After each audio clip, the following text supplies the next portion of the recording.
Good morning and happy Sabbath, everyone.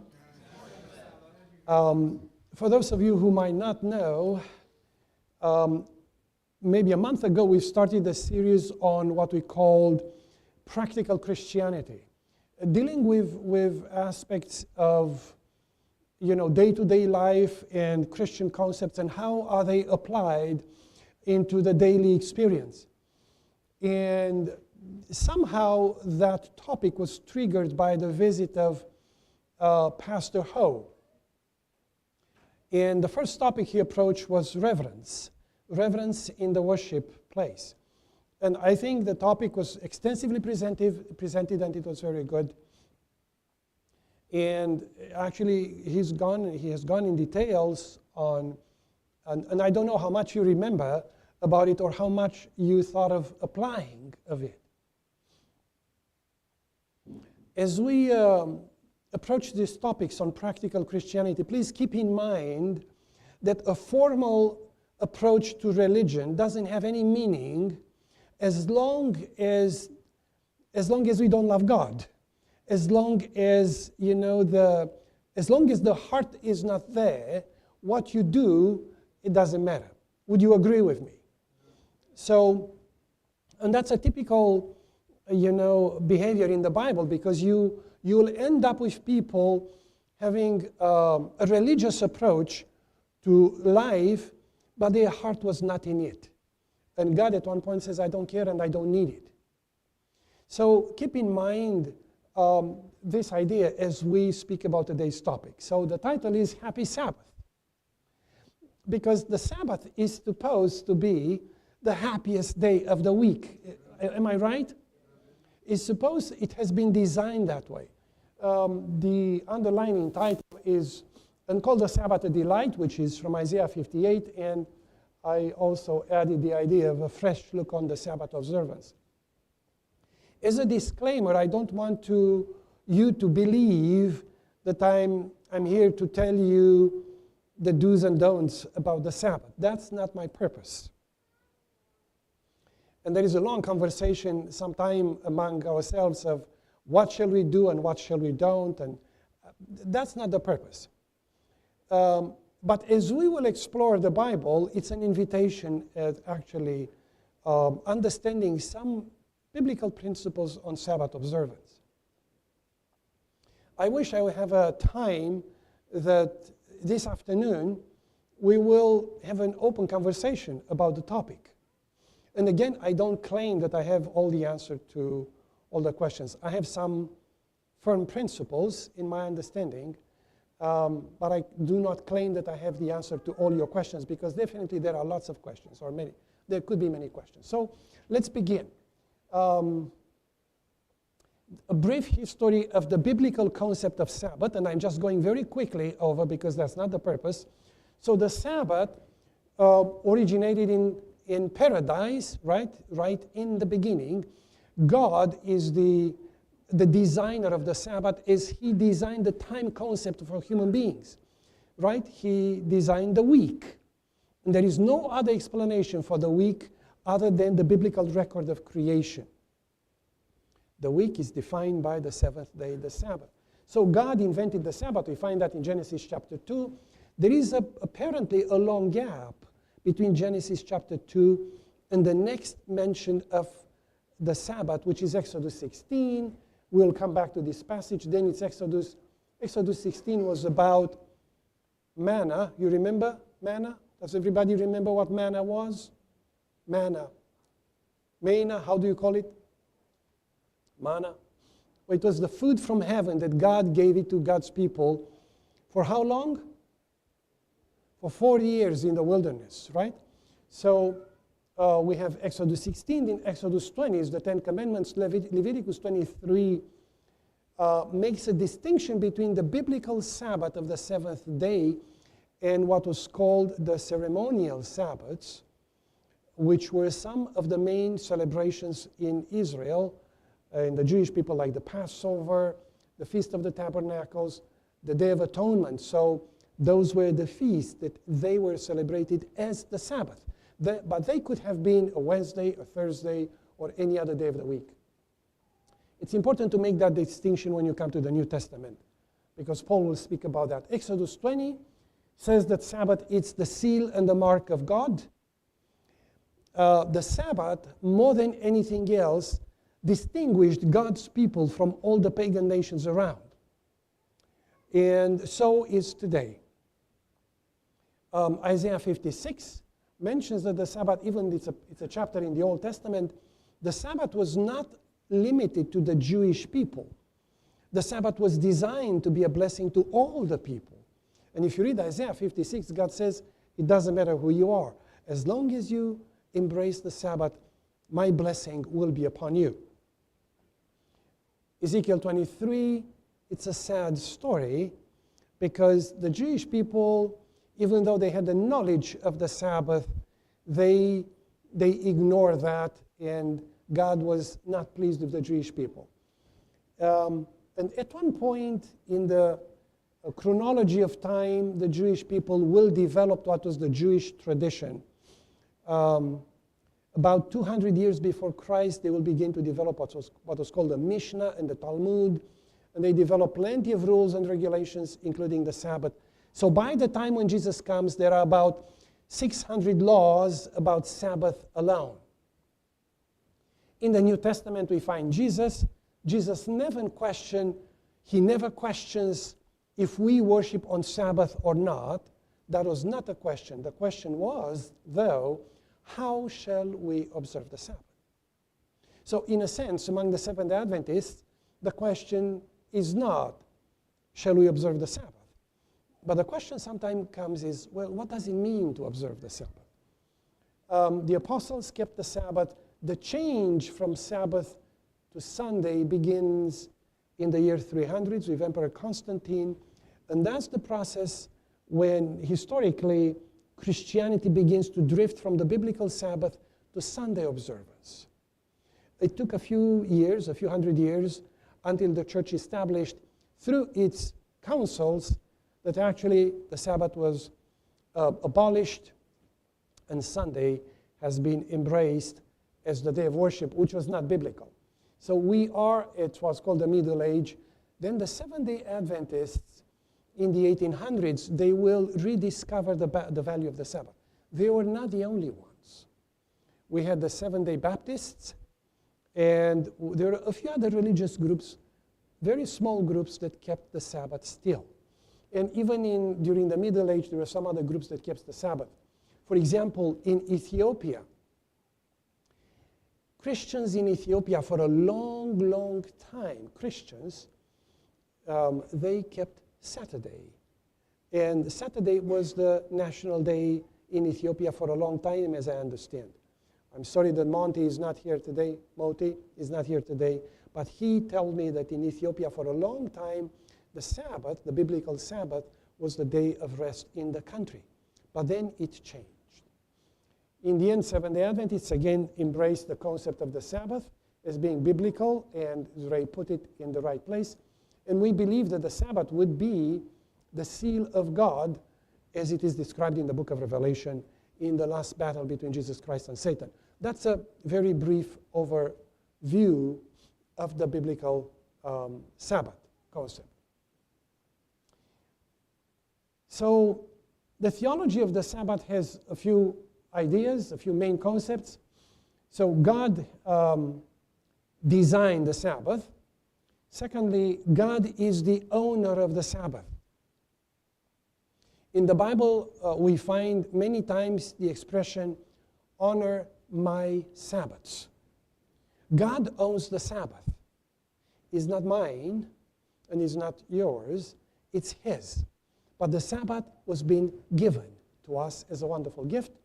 So it was given to men as a wonderful blessing. It's an interesting concept. The way we observe the Sabbath, it's a reflection about our relationship with Christ. Would you agree with that?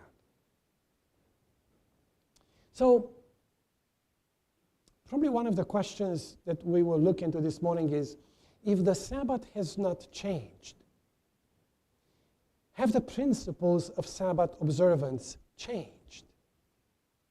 What do you think? If the Sabbath has not changed, the biblical Sabbath has not changed throughout history, have the principle of Sabbath observance changed? I'm gonna let you think about it. I see Julio saying no, they have not changed. I believe that if the Sabbath, the biblical concept of the Sabbath has not changed, the principle of Sabbath observance, they didn't change either. How do we apply them and how do we understand this principle? It's what I'm submitting to you this morning for study. You will see that the study this morning is going to be very practical. It may be challenging for some of you. And I will invite you to continue to study and pray about the topic. So it begins, after Genesis chapter 2, the next passage where we have a direct statement about Sabbath observance. It's Exodus 16, when God provided what we call the manna. Remember the manna for the Jewish people? It was the first time when God comes to them. And it was before the Ten Commandments when God comes to them and said, I am the provider. I give you life. I give you food. God provided for them daily. He says 6 days you can collect it for yourself. In the 6th day you can get a double portion of it. But on the Sabbath was no manna. And then God told them on Friday, on 6 days, you prepare for Sabbath. So as it is written in Exodus 16, then he said to them, this is what the Lord has said. Tomorrow is the Sabbath rest, a holy day to the Lord. Bake what you will bake today, boil what you will boil, and lay for yourself all that remains to be kept until morning. This is probably the first direct biblical statement on Sabbath observance. In pagan religions, the days. By the way, does anybody know where the names of the week come from in the Western civilization, Western culture? Mythology, yes, from the Greek mythology. It comes from the Greek gods. So they name. Where do the names of the planets come from? The same. The name of the planets are actually the name of the Greek gods. Mars, Venus, Jupiter, all of them. The names of the week, days in the week, the same. Do you find them in the Bible? No, why not? Because they didn't worship the pagan gods. In the Bible, the language is the first day, the second day, the third day, right? That's the biblical language. So you come up with 1, 2, 3, 4, 5. The 6th day was called the preparation day. So in the Bible, what we call today Friday was called the preparation day. An example is in Mark 15. Now when the evening had come, because it was preparation day, that is the day before the Sabbath. So what we call today Friday, in the Bible it's called preparation day. I don't know how many of us think that is the preparation day, or I think that many of us think that Friday is a preparation day. But sometimes we tend to forget that. How important is the preparation day in the Jewish culture? You will see from this interesting statement, Shabbat.org. It's a Jewish website with all kinds of valuable information about the Jewish life. I'm talking about the practicing Jews, because there are non-practicing or secular Jews, and they don't care much about the Bible, but there are practicing Jews, and they had I would say, a beautiful view on the Sabbath. And it says, our wise men tell us that the Sabbath is the queen, whose regal presence graces every Jewish home for the duration of the Sabbath day. For this reason, we scrub our bodies, dress our finest, and make sure our homes are in tip-top shape on Friday afternoon. So in the religious Jewish culture, those who follow the biblical concepts of the Sabbath, they prepare their homes, they make a nice meal, they do everything on Sabbath to prepare for the Sabbath, for the coming of the Sabbath. And I remember in my growing years back home in Romania, my parents would do the same. Through the week, been busy, everybody going back and forth, all kind of works and job. But I remember when the Sabbath will come, we'll clean up the house, we'll clean the toilets, we'll vacuum the floors. My mom will cook, sometimes starting Friday or Thursday afternoon and finishing on Friday afternoon. I remember, and we had different responsibilities, going and even cleaning up the yard. And the Friday chores, as we call them, in preparation for Sabbath. But it was nice when everything was done, the house was clean, the food smelled nice in the home, and we are ready as you would wait for guests. Actually, we did, because the Sabbath, you prepare for God to come, in a spiritual sense, in a very specific way, to be the guest. And I observed one interesting thing, that in proportion with preparation for Sabbath, so you enjoy the Sabbath. And the preparation day became very important for me, especially in the military service, and I will give more explanation on that. I realized at that time how important it was for me to pray on Friday for what was coming up on Saturday, because I had lots of challenges on Saturday. And I've learned I better pray, I better prepare myself on Friday for what's coming on Sabbath. Preparation day. A quote from the writings of Ellen White. On Friday, let the preparation for the Sabbath be completed. See that all the clothing is in readiness and that all the cooking is done. Let the boots be blacked and the bath taken. If it is possible to do this. If you make it a rule, you can do it. The Sabbath is not to be given to repairing of garments, to the cooking of food, to pleasure-seeking, or to any other worldly employment. Before the setting of the sun, let all secular work be laid aside, and all secular papers be put out of sight. What do you think of this? Now, keep in mind the question. If the Sabbath concept has not changed, have the principles in Sabbath observance have changed? I don't think they have changed.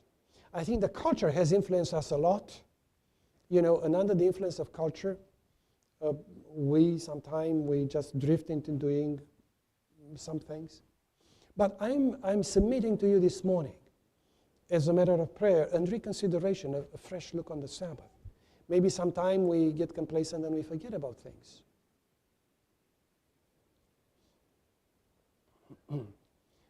In the same line, when does the Sabbath begin? Well, in the secular thinking, the day begins 12 midnight to midnight.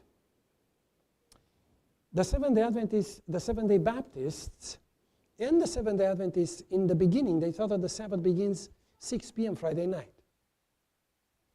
But then they reconsider that.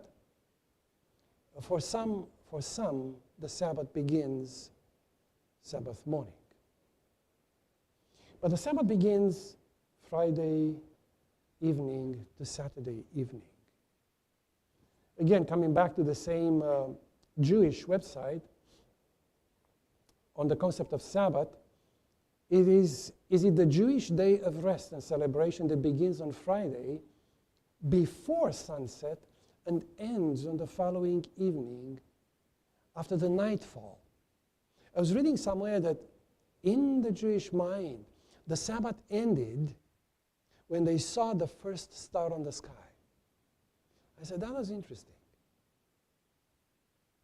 So, if we are serious about this thing with God, Bible, the Sabbath, I wonder, when does the Sabbath begin? Does it begin half an hour after sunset? Half an hour before? Does it matter? Some would say, well, maybe not. Does it matter? Does it really matter? Would you think that God is that particular about these kind of things? Well, by the way, He's the creator of the universe. And what we think about certain things may not matter so much. But what He thinks, I think it's significant and very, very important. I read the Bible. I was talking to someone this week about the Bible, and I said, the main purpose for reading the Bible is to understand God's mind, to understand how God thinks about it. And then I hope I will adopt that kind of thinking. I want to adopt God's way of thinking about things. We should jealously guard the edges of the Sabbath. Remember that every moment is consecrated holy time. Who owns the Sabbath? Every moment of it? Is it wise to say, well, maybe, well, I have not, I can't do it. I can't do it. Or I have nothing. You see, I think we shall pray about it and think about.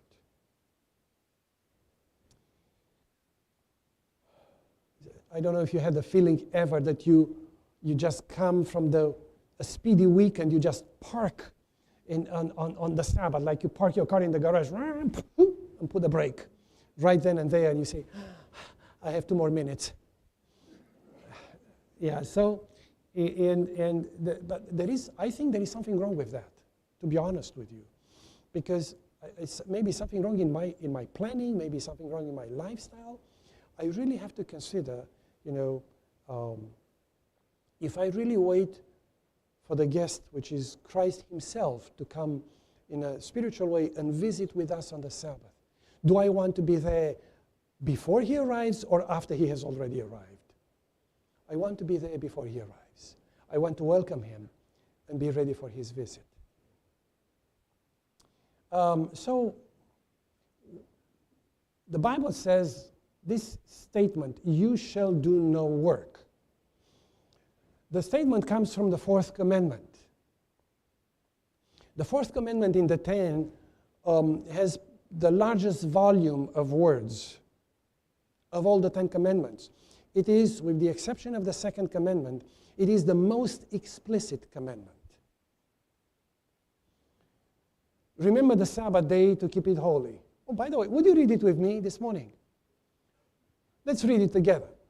Remember the Sabbath day to keep it holy. 6 days you shall labor and do all your work. But the 7th day is the Sabbath of the Lord, your God. In it shall do no work. You, nor your son, nor your daughter, nor your male servant, nor your female servant, nor your cattle, nor your stranger who is within your gates. For in 6 days the Lord made the heavens and the earth, the sea and all that is in them, and rested on the 7th day. Therefore the Lord blessed the Sabbath day and hallowed it. Is it simple, clear enough? Well, maybe not. So, can you find me in this picture? Well, I'm not in the picture, but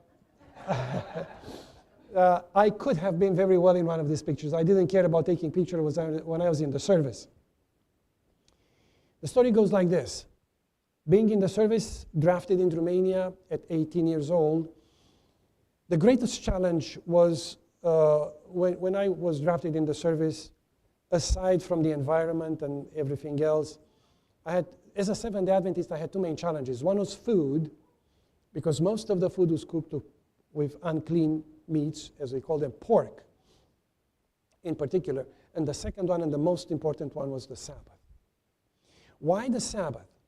So as Seventh-day Adventists in those times, the Sabbath became the biggest problem you could have. When someone became a Seventh-day Adventist, that was the biggest problem they had. You had problems in schools, because the week was the full week, Monday to Saturday. You had a problem finding a work. As when you became a Seventh-day Adventist, you have a big problem finding work. In communist, government-owned institutions, it was very difficult to find a job with the Sabbath off. And if you are a young man and you're drafted in the service, that was very difficult. Why? Because when you are in the service, the rule is you execute the orders, you do not negotiate them. In the service, in the military, there is nothing to negotiate about. You are just a piece of something and you move according to the orders you get. So it's a brainwashing system, brainwashing system, which, anyway, so that's a different subject. But so I was drafted in the service. My biggest problem was the Sabbath. And I had plenty of challenges. One Sabbath. By the way, I would love to have a volunteer to, one part of the Sabbath, I remember the first Friday night, I was recruited on Wednesday. It was in the fall, it was in September. And I remember the first Friday evening. What we had to do is to go out and rake the leaves and clean up and do cleanup outside. And I was very committed to my church and I loved the church life. It was the first time when I was not going to church. And I was looking at my watch and the sun was going down, the Sabbath was coming, and I'm there in that environment completely foreign to me. And then everybody's working and I had to rake the leaves. What am I supposed to do? Brother Bill. But the Sabbath is coming. So I was there and I was, how am I supposed to do this? And I went to one of the corporals and I said, sir, and you're treated as a nothing there, you're just a number, and you're just a chick, as they call you. You just arrived, you're a nobody, a total nobody. And I went to him and I said, you have to use a certain language when you speak in the military. There are certain sentences, you address in a certain way, and so on and so forth. I said, for me to report, and I said, what do you want? Well, how do you begin telling them that you're a Seventh-day Adventist when this is a communist society? They don't believe in God at all. The Seventh-day Adventists are just a narrow-minded sect. And I went to one of them and I said, I am a Seventh-day Adventist and I don't work on Sabbath. He looked at me and says, what are you? What's that? I said, sir, permit to explain. I am a biblical Christian and we do not work on Sabbath. And he says, get away from me. Just get away from me. Just go talk to the sergeant. Get away. Talk to the sergeant. The sergeant was a mean guy, big mean guy. How am I going to go talk to him and tell him that I don't work on Sabbath? That's an absurdity. That's a total nonsense. Anyway, that was the beginning. I remember tearing up. I went after a corner, just left them, and I hid myself somewhere, tearing up and thinking that God's people were worshiping and I'm there. Anyway, but that was the beginning. The next question was, what do I do with my section? Because I had to clean the toilets Friday night, every day, that was my job. Now, what am I supposed to do? Shall I go clean the toilets or shall I not? What shall I do? Well, what am I supposed to do then? Well, I talked to a colleague of mine, a gypsy guy, and I said, gypsies were my best friends in the service. And I said, can you help me, please? I'll do your sections tomorrow night, and you do mine tonight. And he said, sure, no problem. So I solved that. I resolved that. But the point of this picture is this. Every Saturday there's normal training, so I had to go training, and that's an AK-47, which I can clean it up with my closed eyes. And the problem was that the rule was every time when you go out with the gun, and when you came in, you had to clean up the gun, either you use it or not. Most of the time we didn't use it, but exposing the gun to the elements, when you bring it back, they oxidate, they rust very easily. So anyway, you had to clean the gun. So here I am Sabbath afternoon, coming from the field, and the rule was But the first thing you did, you line up, sit on the benches, clean up your gun.